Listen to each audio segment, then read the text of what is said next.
Assalamualaikum warahmatullahi wabarakatuh. Akkam nagaya fayyada. Ar'as video biraa qabadhee isinii dhufe. Video narra qabadhee isinii dhufe.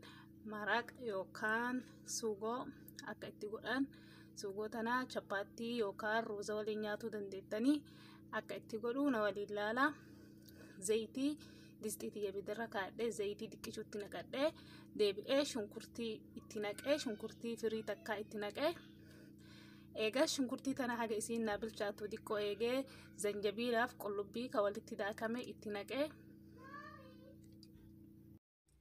kunoo maraa eegaa soba akkasitti bilcheeffadhee shunkurtiin diqqoo na bilchaatte booda amma deebi'ee lukkuu itti naqadhaa chicken breast itti naqaa lukkuu tana diqqoo agisiin goggoytee bishaan ufii baafattuu xadda akkasii soba bilcheessaa. Kunoo lukkuun bilchaatte eegas qaaraa firii takka akkasumatti hafuurumaa akka naa kennuuf akka inni akka gubuun feene itti naqadhe.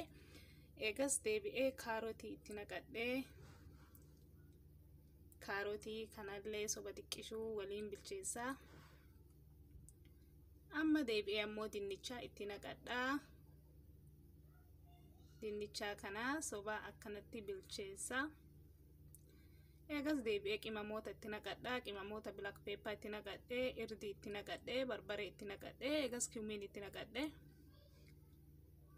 Kunoo akkanatti maraa qimamii martuu akka isiin wal naaseettutti walitti bilcheessa soba.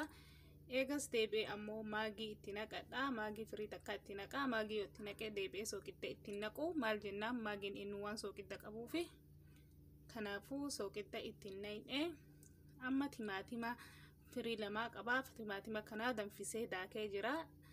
Eegas timaatima kiyya waliin akkanatti soba bilcheessa. Akkanatti soba bilcheessee bishaan ammoo diqqishumaan irra buufadhaa.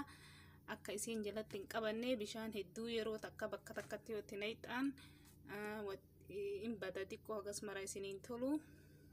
Kanaafuu bishaan diqqishuun sanuu bishaan danfaa diqqoon irra bubuusaa akkasitti bilcheessitanii.